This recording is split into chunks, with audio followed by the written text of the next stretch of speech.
హైదరాబాద్ లో హైడ్రా దుమ్ము దులుపుతోంది. అక్రమ నిర్మాణాలను కూల్చివేస్తోంది. వేల కోట్ల రూపాయల భూములు ప్రభుత్వ పరం అవుతున్నాయి. అయితే అక్కడక్కడ అభ్యంతరాలు వ్యక్తమవుతున్నాయి. అందుకే ప్రభుత్వం సైతం అలర్ట్ అయింది. పక్కా ఆధారాలతో కూల్చివేయాలని హైడ్రాకు స్పష్టమైన ఆదేశాలు జారీ చేసింది. దీంతో ఆధారాలను సేకరించే పనిలో హైడ్రా ఉంది. తప్పుడు నిర్మాణాలని ఆధారాలు దొరికిన మరుక్షణం బుల్డోజర్లతో వాలిపోవడానికి హైడ్రా సిద్ధంగా ఉంది. శనివారం సమీపిస్తుండటంతో ఈ వారం పెద్ద ఎత్తున కూల్చివేతలు ఉంటాయని తెలుస్తోంది. హైదరాబాద్ చుట్టుపక్కల ప్రాంతాల్లో రియల్ ఎస్టేట్ బాగా విస్తరించింది. పెద్ద పెద్ద రియల్ ఎస్టేట్ గతంలో లేక్ వ్యూ పేరుతో ప్రాజెక్టులు చేపట్టాయి. లేక్ వ్యూ అపార్ట్మెంట్లకు డిమాండ్ ఎక్కువగా ఉండేది. చెరువు పక్కన ఏదైనా కొత్త ప్రాజెక్ట్ మొదలైందంటే చాలు కొనుగోలుదారులు క్యూ కట్టేవారు. హైడ్రా కూల్చివేతలతో ప్రస్తుతం సీన్ మొత్తం రివర్స్ అయింది.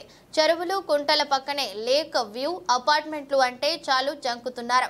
ఆయా ప్రాజెక్టులో ఇంటిని కొనుగోలు చేసేందుకు వెనకడుగు వేస్తున్నారు. లేక్ వ్యూ ఇళ్లను కొనుగోలు చేసేందుకు 1కి 2 సార్లు ఆలోచిస్తున్నారు. అయితే ఆ ప్రభావం రిజిస్ట్రేషన్లపై పడుతుంది. హైడ్రా ఎంట్రీ తర్వాత పూర్తిగా రిజిస్ట్రేషన్లు తగ్గుముఖం పట్టాయి. ప్రభుత్వానికి ఆదాయం తగ్గుముఖం పట్టింది. భాగ్యనగరంలో కూకట్పల్లి, శేరిలింగంపల్లి, చార్మినార్ జోన్లలోని పలు చెరువుల సమీపంలో ఇప్పటికే పలు రియల్ ఎస్టేట్ సంస్థలు లేక్ వ్యూ ప్రాజెక్టులను నిర్మించాయి. మరికొన్ని నిర్మాణ దశలో ఉన్నాయి. ఆ ప్రాజెక్టులపై స్థానికుల నుంచి హైడ్రాకు ఫిర్యాదులు అందాయి. దీంతో హైడ్రా రంగంలోకి దిగింది. తాము చెరువును ఆక్రమించలేదని రియల్ ఎస్టేట్ సంస్థలు వాదన వినిపిస్తుండగా ఏళ్ల నాటి చెరువుల పట్టాలను హైడ్రా నిర్మాణ సంస్థలు ముందుంచుతోంది. అయినా కొందరు నిర్మాణదారులు ఆయా స్థలాలను పార్కులు, పిల్లలు ఆడుకునే ఆట స్థలాలు, సెట్ బ్యాక్ స్థలాలుగా చూపిస్తున్నారు. దీంతో పక్కా ఆధారాలతో ఆయా లేక్ వ్యూ అపార్ట్మెంట్లను కూల్చేందుకు హైడ్రా రంగం సిద్ధం చేస్తున్నట్లు తెలిసిందే.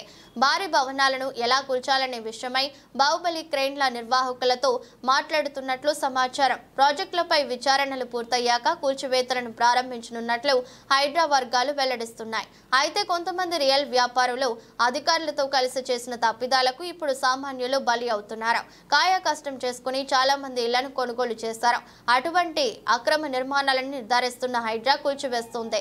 అయితే ఈ విషయంలో అధికారులు, రియల్ ఎస్టేట్ వ్యాపారులు చేసిన తప్పిదాలకు సామాన్యులు మూల్యం చెల్లించుకుంటున్నారు. అందుకే హైడ్రా తీరుపై పెద్ద ఎత్తున అభ్యంతరాలు వ్యక్తమవుతున్నాయి. మధ్యతరగతి ప్రజలు ఆహ్వానిస్తున్న సామాన్యులు బాధిత వర్గాలుగా మిగలడంతో వారు ప్రభుత్వానికి వ్యతిరేకంగా మారుతున్నారు. అనుమతి ఇచ్చిన అధికారులను వదిలి, నిర్మాణాలు జరిపిన రియల్ వ్యాపారులను వదిలి కొనుగోలు చేసిన తమపై ప్రతాపం చూపిస్తారంటూ సామాన్యులు ప్రశ్నిస్తున్నారు. అందుకే ఆధారాలు చూపి అక్రమ నిర్మాణాలు కూల్చివేతకు హైడ్రా రంగం సిద్ధం చేస్తుంది.